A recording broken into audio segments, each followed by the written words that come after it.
Welcome to Success Talks, an exclusive podcast for our Yellow Magazine contributors. Success Talks features life-enhancing interviews with real people in professional roles and small businesses, providing our listeners tools, insights, and thought leadership to help restore life balance and redefine success. Each interview is varied and includes key lessons designed to help you focus your mind, improve productivity, and enable freedom and fulfillment.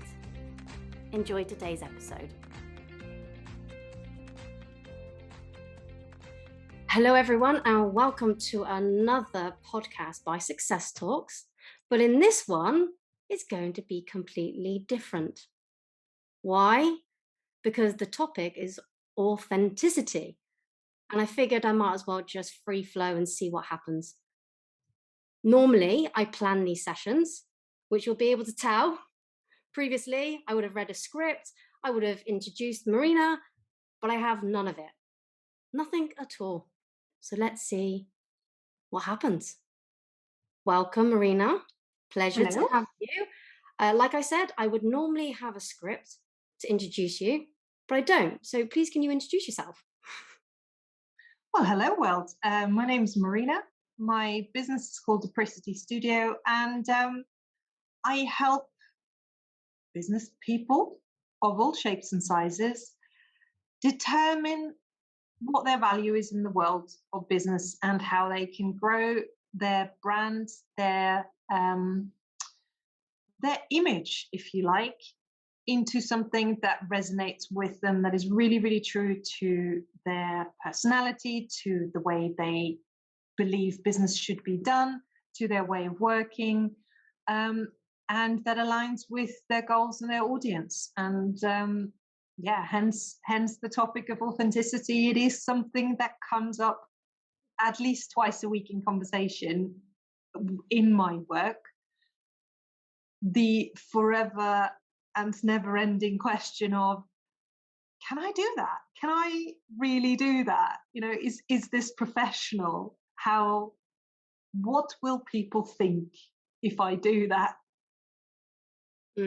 Absolutely. I did some research before, and I wanted to know how important is authenticity to people. And what I learned is that in the last 10 years, the word authenticity has been used, has increased three times in the last 10 years. So it's clearly becoming more important. I don't know where that's driven from in the last 10 years. Maybe, actually, no, I do. Tech. It has to be social media.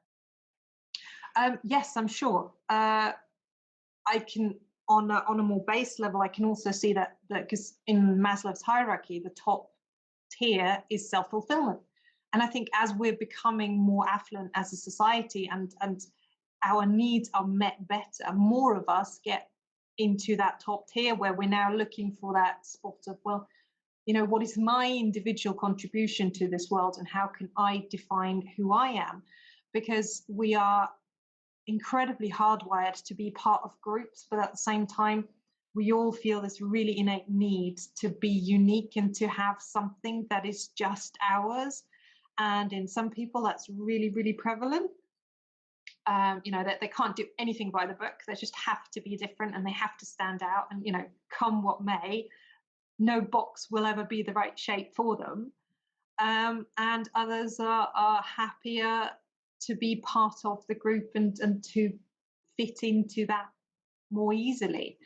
But I completely agree. I mean, we are so inundated with images of what other people's lives look like and how they want to be seen and how they want to present themselves, that I think we're looking at ourselves. And first of all, there's this whole imposter syndrome of, holy cow, my life looks nothing like this. And why am I older than this person and not doing the same things? You know, why do I not own a yacht? Yeah, why do I not? But we know that this kind of technology asks us to have a persona and to be an attractive version of ourselves. And that can be both really positive and really negative. Um, but Positive, negative, like what's the positive, what's the negative? I think to somebody who finds confidence in their own niche and finds that place of authenticity where they can truly show the world who they are and who they want to be, and that works well for them, I think that can be very fulfilling in and of itself. Hmm. But I think if you're chasing that and you're trying to portray something that you're not, and you're constantly carrying that mask, I think that again is a very destructive influence on people's lives. And I think we see this so much with, in the magazines with the photoshopping and the portrayal of, but we're women here. Let's face it, we all know what we are supposed to look like, and none of us do. So here we are.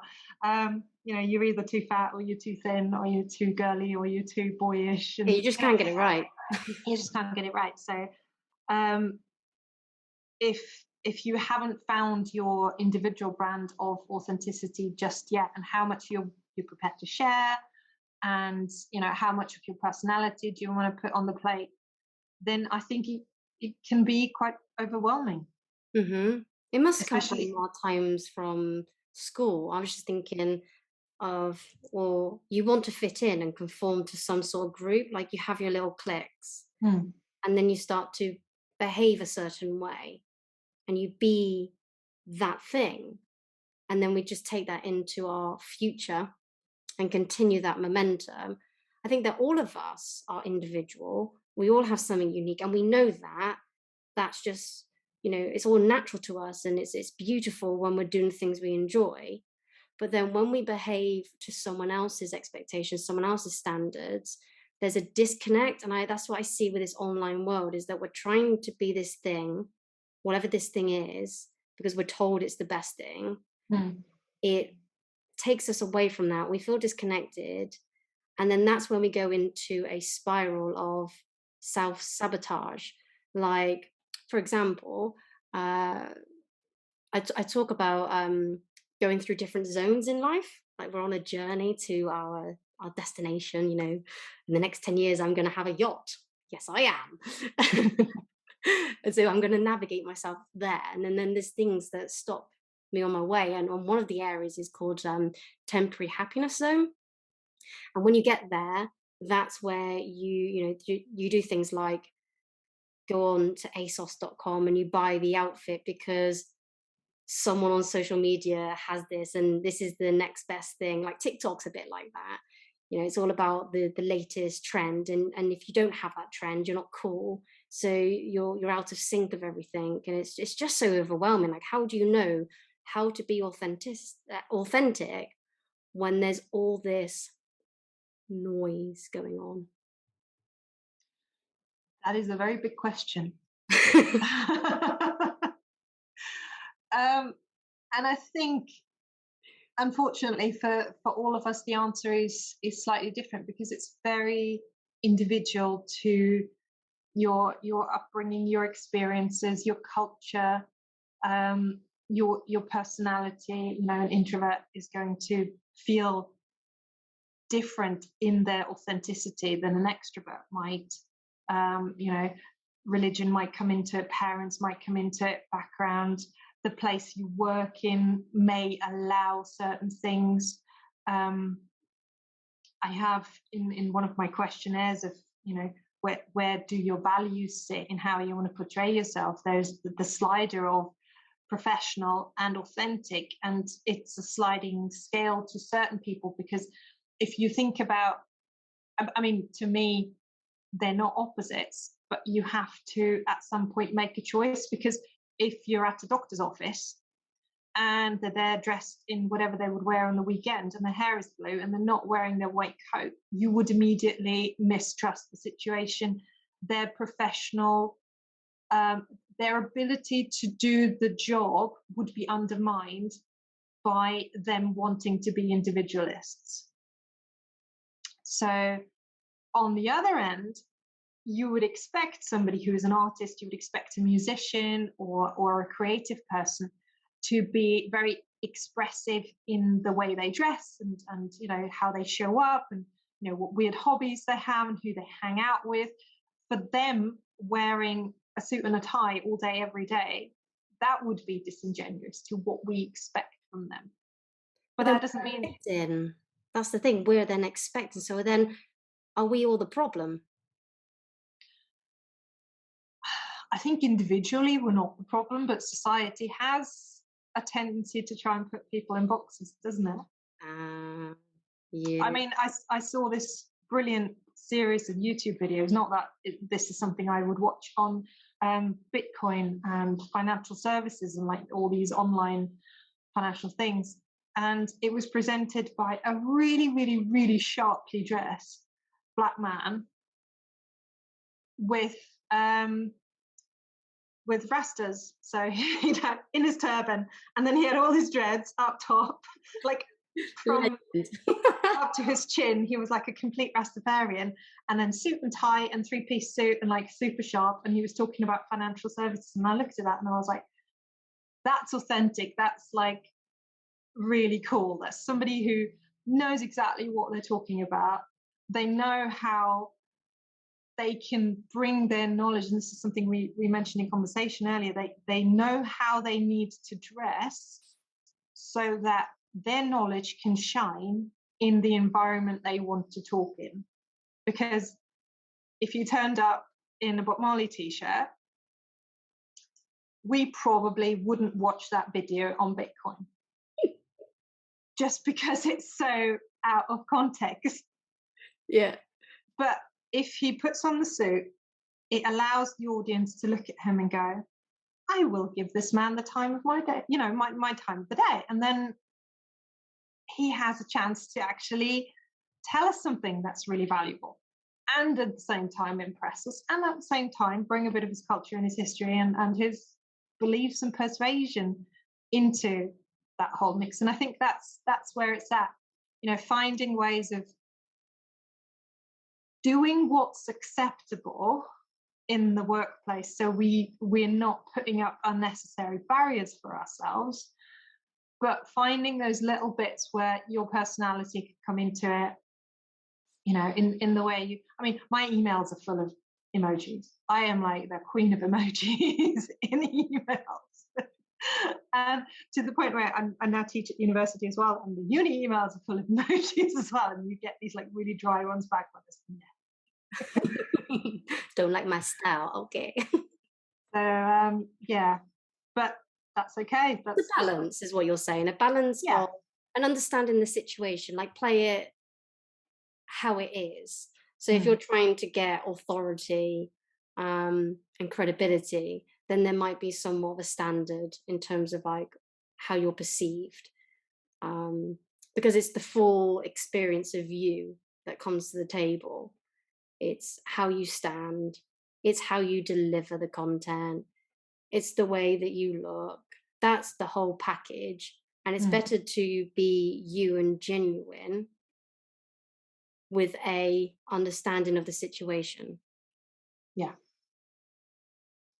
I can see how that works.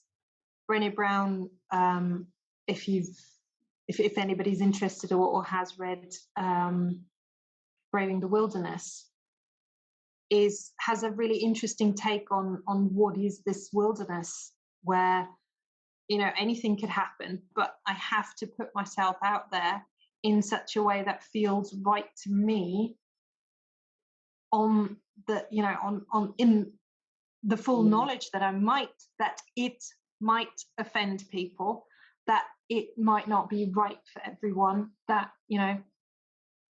members of my family might be disappointed with my views, but that this is still something that is part of my conviction and is part of my message, and that I owe it to myself and the world and that message to carry that into the wilderness, and to be there sort of maybe on your own, and not have that huge group of fawning admirers that prop you up, but where the authenticity and the message, and finding a space that is really true to you,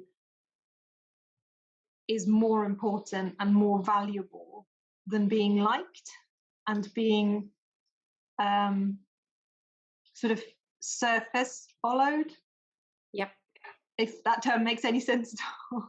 Yeah, so I suppose you're limiting yourself if you're concerned about what other people think and feel and how you should behave. You said earlier about how people should be in business.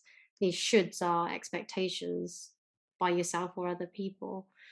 And that's limiting because as humans we love to grow, and who we are today and where we want to be, there's going to be an element of learning, of doing something different. We don't really know the full answers. We just trust that we will figure it out as we go along. Um, so you can't be perfect. You can't abide by other people's standards. Otherwise, you won't be growing. You, Mhm. yeah, if you've got this big passion for something, then go for it unapologetically. I think that's what you said in your article. You say unapologetic passion or something. Yeah, Yeah, just going for it and evolving. And if you do royally mess it up, apologize, learn your lesson, move forward. yeah. I think it's better to have tried and to have a bit of fun doing it. And even if you fall on your nose, it's better to know that it doesn't work than to wonder all your life whether it could have worked. Mm, And one thing I've experienced, two things I've experienced. First of all, I think the lockdown has been really, really good for all of us to evaluate or reevaluate standards of what it is to be professional. What is acceptable suddenly that was never acceptable before? Like, who would have thought that for an entire 6 months, the BBC could run every single interview with a shitty home connection over people's Zoom lines and on phones, and suddenly that was okay. There was no makeup artist, nobody touching you up, and nothing studio perfect. Um, it was just the way it was, and people lived in their gym jams, and I don't think I wore a bra for 6 months, and it was okay. did you see the standard of everyone's style change? I was thinking about this before we went live, is that I think whilst coronavirus has been devastating in many ways, lost businesses, lives, there's a lot that's awful about it. But there's equally a lot that's been amazing.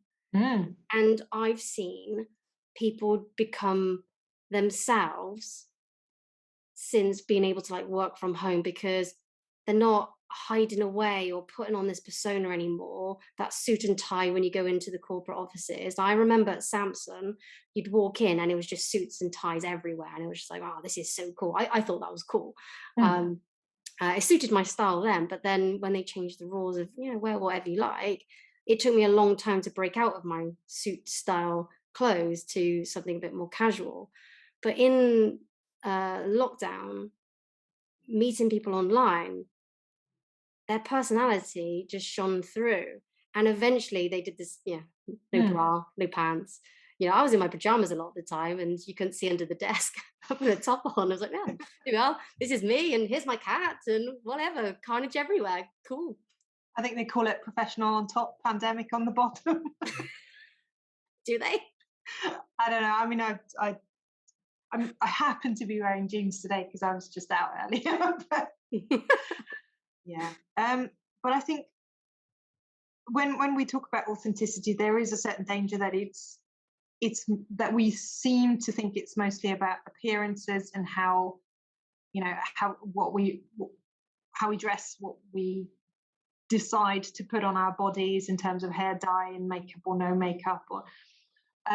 But one thing that struck me really powerfully was at the beginning of this year, I did a sort of a goal exercise of what am I trying to achieve with my life now that COVID has kind of come and upended everybody's world and we're starting into this new era. What am I going to do with that?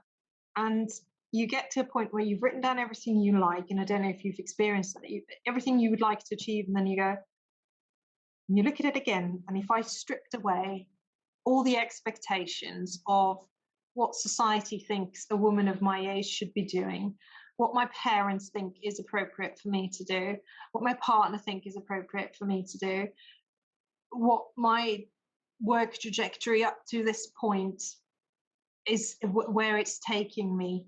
If I took all the expectations away and I looked at those goals in a vacuum, would I still want them? Or would I suddenly not want them quite as badly? And maybe there is something else there that I would allow myself to want that hasn't come up because I was in this wheel of I'm doing things the way I've always done them and it's working for me. So, and that's a form of authenticity, I think, as well. You know, to allow yourself to have goals that are, or have dreams that are that maybe somebody could look at and go, that's a bit weird, or that's a bit off, or are you really? Kind of that sort of thing. How did it go for you? So when you did the exercise, was it completely different to what you would normally have on your list? Yeah, because you kind of have this bucket list and you go, well, that'd be a nice thing to do and that'd be a nice thing to do. But it was all along the lines of, oh, I can go there, you know, as you would travel, get on a plane, 4-star, get picked up and everything. And one of the things that came up for me was that I've always thought about doing adventure travel. And with that, I mean real adventure travel, overlanding, you know, crossing a continent, that kind of thing. And yeah, there are places where you get kidnapped, and there are places where nobody speaks your language, and there are places where there's no petrol station for like miles and miles and miles and miles. And yes, as a woman, that's probably not the most safest thing to do. But I've just said, well, let's do that. Let's, you know, do the Silk Road, and let's do the Silk Road on motorbikes, which I don't even have a license yet, but let's do it anyway. So are you saying that then the authenticity is not just your appearance, but also the things that you're interested in? I was also thinking like values as well, like what's your personal code of conduct? And I suppose that kind of leads quite nicely now into like the business aspect where you've got a lot of experience there and your clients. How do you normally help them to be authentic so that that comes through in their business, so that they can still be professional if that's what they want, but themselves? I mean, the kind of on the question of what is professional and what isn't professional, I think if you have a business, you are a professional. If you are not professional in your business, then you need to get out. So I think if you find the right audience for what works for you, especially because I work primarily with other service providers that tend to have quite intimate relationship with their clients, you know, they get to know them very well. They spend a lot of time together. And for them, it is absolutely not an option to have to put on this mask every single time they see somebody, because it's exhausting and it's boring, and like, who wants to do that?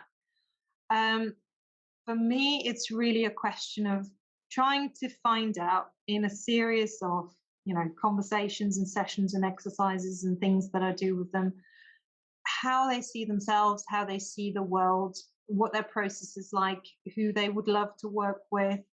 You know, if their brand was a time of day, what would it be? If you closed your eyes and touched it, what would it feel like? You know, we're getting quite sort of weirdly metaphysical there. And also, how much of yourself are you prepared to put out there? Because some brands are very personality driven. They have very much a figurehead that is out there and that's very happy to be on social media and on video and on podcasts and this sort of thing. And others prefer to have a system and to sell the system and to be the one that is developing and, you know, working through the system with their clients, where it's more about the transformation itself that they're selling and not so much about their individual personality. And I suppose there is a bit of black magic in there somewhere, where it's down to my intuition to say, I think this is what your image looks like in terms of pictures and, you know, words. This is how, if I were you, this is how I would portray it. But it is very much a self-finding exercise to a large degree, where we look at what has changed over the last 5 years, 10 years. If you're doing a rebrand, chances are you want to change something. So why change? Why now? What does no longer sit well? Where does it itch? You know, it's like if we're going back to clothes, it's a coat that you've owned for the last 10 years and you've loved it in the beginning and it was brilliant and it fit you really well. And then, you know, the rest of your style changed and you put on a couple of pounds and the coat's got a bit threadbare and looks like it's 10 years out of fashion. And at some point you go, well, I'm now uncomfortable wearing that because everybody knows me as that, but I've changed, but the coat stayed the same. And now I've got this cognitive dissonance looking at myself in the mirror going, I don't want to look like that anymore. And I know that's a metaphor, but it goes in your business and your materials as well, your business cards, your emails that you send out, your website, on your social media. You know, if what goes out is still outdated, and if you have outgrown that look, that style, that way of working, that way of attracting clients, you're doing yourself a disservice because you're actually a little bit embarrassed every time anything goes out. And I always say, if you're embarrassed about your business cards, how can you present yourself in a networking meeting, in a pitch situation, when you meet somebody? How can you present yourself in the best possible way when part of you thinks, please don't look at my website because it's really out of date? That should not hold you back from shining in that situation. Absolutely, of course. Do you have other examples of where people are really struggling? I can understand on, like, you know, the business card, the website, but you said something I didn't consider before, like the emails.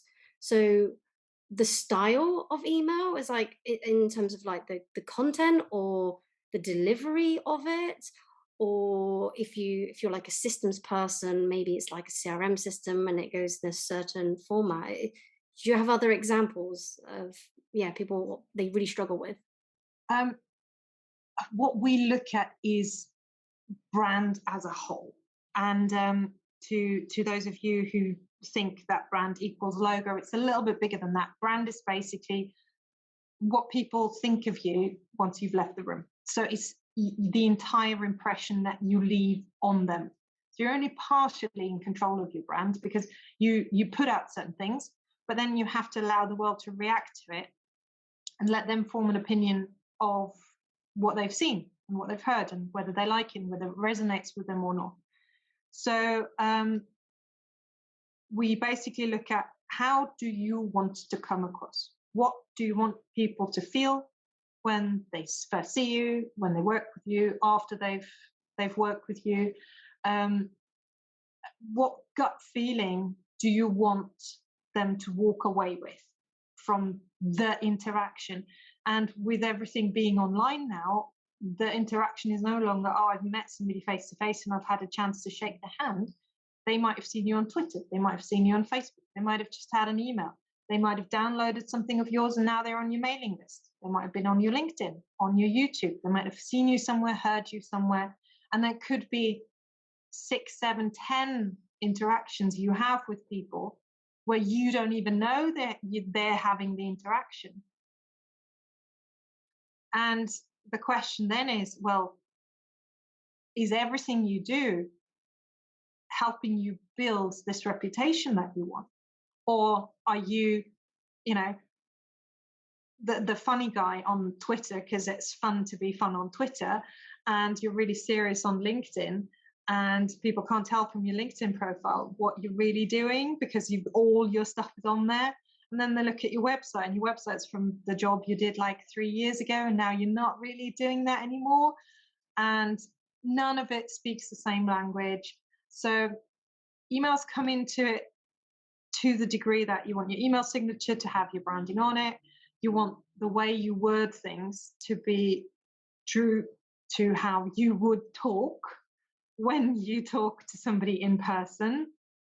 The guideline is always, would you talk like that at home? If you wouldn't say that to anybody in your house like that, don't say it in an email, because nobody cares. Like, corporate speak is dead. It's clinging on with like cold dead fingers, but it is so dead. So and to help people shed 20 years sometimes of corporate conditioning to just allow themselves to be people and speak to other people like humans. That's part of this whole email thing as well. And yeah, I do have clients that struggle with that, especially when they've had a really successful corporate career and then decide that they could make 3 times as much if they were a private contractor than, trying to climb the greasy pole and go it on their own. To then have the consistency, because that's what Yeah. I'm hearing, you need the consistency across platforms. Yeah. And to then go into a business, even if it's not a new business and you're just setting, you're, I want to say refurbishing a business. What's the word I'm looking for? I suppose you can call it a refresh. It's sort of a Rebrand. Rebrand is That's the word. The terminology, but yeah. Yeah, so where you go for rebrand, to then do all that work across all the platforms, there's just so much to do. And unless you go all in and schedule that time, then you'll have the inconsistency, and that's going to portray a confusing message to your audience. But part of the strategic work is also to decide, do I really need all of those platforms? Which ones work for me and which ones don't? Where am I only because the world says I need to be there? Mm-hmm. I got invited to Clubhouse in the first week. I've never once been on it. I've got it, and I was like, this sounds like a great idea, and we get involved, and I was like, yeah, nah. And I think that is also part of the business authenticity, to say, look, this isn't giving me anything other than grief. This is a distraction, something that I feel like I have to do. But is it really me? Does it suit my personality to do, to run a group or to run a challenge? Does this work for me as a human? Am I going to be at my best when I do this? Or is it just something that, marketing says I need to do because everyone is doing a challenge? Or am I better on the phone? Would it not be better if I just rang people? Or would it not be better if I did a series of webinars instead of trying to do pay-per-click advertising, which might not be your style? And it's all in the idea is only doing what really works for you, and that is not just on a business level, but also on a personal level, because there might be things you have to do on a business level that are not really your jam, but then, and you'll be the first to say yes to that, then outsource it and give it to somebody who really likes doing that sort of thing. But where you're putting your zone of genius, if you like, that real secret source of what makes you unique in the world, in the business space that you live in, how do you translate that into the kind of marketing that is actually joyful for you to do, that reaches the right kind of people in the right kind of places and says the right things to them, and that doesn't make you feel like you've just aged 10 years having to do this mail shot? Because being self-employed is hard enough. You don't have to do all these things on top of it. So again, if we bring it back to authenticity, it's not just doing the systems and making sure you check all the boxes on all the platforms. It's taking a step back and going, do I really need all of that? Which of these can go? Which of these do I want to focus on? And then how can I make the most out of what I can bring to this platform? Not that I'm a social media advisor or expert at all, but it comes down to, again, who do you want to be? Who do you want people to see you as? So it's almost like leveraging your strengths when making those decisions and then capitalizing on it. I suppose the downside to that is that if it's something that's like your weakness, but you want to grow it, you've got the element of, in fact, there's a book that I've got up there, and it's called Feel the Fear and Do It Anyway. Mhm. Not sure whether it was that book or something else, but I learned the phrase fake it until you make it. And that worked for me in some regards, in that I would push myself to just try these things. I didn't know how to behave a certain way, but I went for it. I failed a lot. Mm. I see that as a blessing because I learned a lot too, and I got to grow. But does fake it until you make it become problematic, particularly if it's just something you just really don't value, or you really just don't want to do it? There's almost like a confusion of when is it fake it till you make it in a good way, and fake it till you make it in a negative way. That's it. It's funny because I have such a difficult relationship with that statement, because on the one hand I completely believe that there is something like an aspirational identity, and that I, if I choose to become a TV presenter or a podcast presenter or anything like that, that if I do this as a role until I've grown into the role, and it's then no longer a role but an extension of my personality, then then the role has been really helpful in giving you that confidence to feel like I'm now behaving like a presenter, therefore eventually it'll become natural and then I am a presenter. So I get that completely works for me. But in terms of um, specifically in the business world and brands, because the world is so transparent, I think people see through it if we fake it too much. And everybody's bullshit radar has become really good. So, I'm not telling people that we have a team here. It's me and sometimes my partner, and the cat runs everything. And that's us. And yes, I work with other specialists that I bring in on a project if we need them. But there is no we in this business. It's my my business, my time, and I've dropped the we, because in the beginning it made me look bigger and more important, but actually people don't care. They care that you know what you're doing and that you have a plan for them, and that that plan is going to get them to a better place, and that you can articulate that in a way that will help them spend their money. So that's a really interesting question. It is, and I'm torn on it as well. So that's why I thought I'd throw it out there. I don't know the answer to it. It's helped me, but is it the right thing to do overall, particularly when you're trying to be authentic? So I suppose, something for both of us to reflect on, and see how we feel about it. I think if you're authentic in the goal that you're trying to achieve, and that is really aligned with who you are and where you want to be, then it's a tool that you can use to get you there. If Yeah. it's a way to make money quick, it probably won't work. And there's a lot of those. Uh-huh. Okay, so based on what we've shared today, what you've shared today, what one key advice would you give to the listeners? Right. So I think when it comes to presenting yourself in any which way, as long as it's not going to get you fired, the question of is this professional or not, and can be answered with does it bring you joy or not?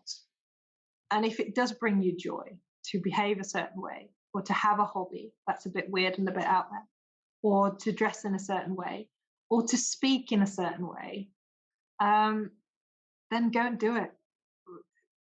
Go and please do it. We need more. I want the world to basically be RuPaul's Drag Race. That would be fantastic. I would just want it to be big and loud and fabulous, and everybody just do their own thing. That'd be amazing. Agreed. Do you have any services or products available to help the listeners to go to yellow? If you are a coach, consultant, trainer, therapist in that space, and you've got to a point in life where you're a bit embarrassed about the things that you put out there and a bit itchy, feeling that you've outgrown the way you present yourself, I have a 26-page comprehensive guide to rebranding, which you can download. We'll put the link in the description. And you can also hit me up on LinkedIn and ask any questions you like. Brilliant. So is that where you want the listeners to get in touch with you? LinkedIn? LinkedIn, or on www.apricity.studio. Again, link is downstairs. /book. You can book yourself a 30-minute clarity call. And I will not sell you anything. I will just genuinely answer all your questions on how to go forward with this rebranding thing, with this branding thing, or whether it's even something you need at all at this point. Brilliant. Marina is available to support you, guide you, and inspire you on a journey to yellow. Reach out to her today. I was going to call you him. This is what happens when I'm trying to remember what my script is. Authentic, right? So reach out to her today. Help is here. It's always here, but you have to take the first step. Details can be found in the description. Marina, thank you for your words of wisdom today and in the Yellow magazine. May your life be yellow. Yay. Actually, may my life be loads of colors, because I can't even decide on a favorite color. I like everything. Your background says it all. You've got it all going on. I do. Well, thank you, Tammy, so much for having me. It was a pleasure. And yeah, I hope the world becomes more colourful. That is genuinely one of the things that I want to contribute to life. Just a bit more yellow, yeah? More yellow. Just a bit. Yellow is good. Yellow is a great colour. Welcome to Go to Yellow. Subscribe to our channel to learn how to redefine success and restore life balance. If you like this video, please give it a like, leave a comment below. But remember to turn off the notifications, because we want you to live your life and not to be controlled by the ping. May your life be yellow.